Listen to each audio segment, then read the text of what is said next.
गसाइगावआव गुबुन गुबुन मोननै रेलगारिनि जाब्रबथायजों सानै सुबुंनि जिउ खहा। दिनै फुंबिलि समाव सानजा फारसे खारबाय थानाय गंसे रेलगारिनि सौग्रावनायाव सासे सुबुङा सथाम जायो। गसाइगाव रेल स्टेशन खाथिनि तिनिआलि रेल गेटआव जायो बे जाथाया। जाथायथिलियाव रेलवे पुलिसनि हानजाया नुजाथिनानै गोथै सह'खौ पस्टमर्टेमनि राहा खालामो। नाथाय रेलगारिनि सौग्रावनायाव रुंसारि जानाय सुबुंखौ दासिम सिनायथिनो मोननाय जायाखै।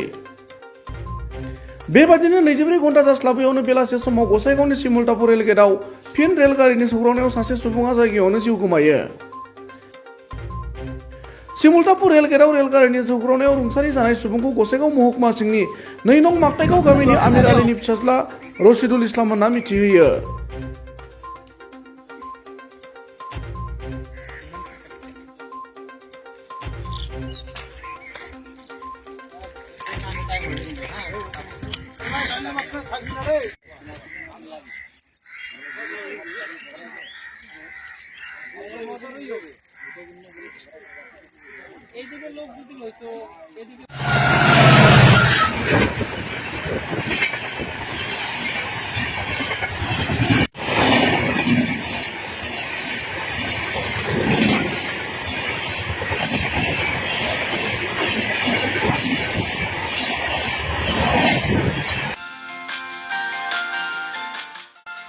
हायर सेकेन्डारि उथ्रिनाय फरायसाफोरनि थाखाय गोजोनथाव खौरां।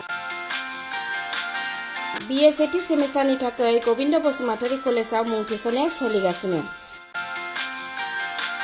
गिबि मुं थिसननाय 100 फरायसाफोरनि थाखाय स्पेशल अफार आरो गुबुन गुबुन रोखोमनि बेसेन नाङै क्लासनि खाबु होनानै मुं थिसननायनि हाबाफारिया गबिन्द बसुमतारी कलेजाव सोलिगासिनो।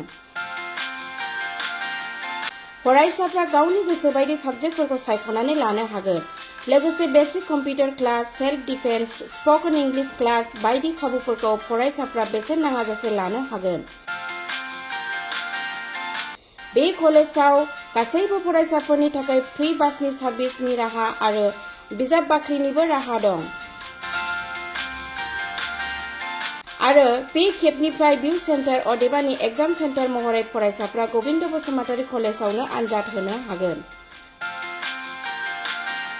गबिन्द बसुमतारी कलेजाव एसेल' बेसेनावनो मुं थिसननानै कलेजनि राहानि खाबुफोरखौ लानो हागोन। रोखायै मिथिनो थाखाय फारियै होनाय जानबुं नाम्बाराव कन्टेक्ट खालामनो हागोन।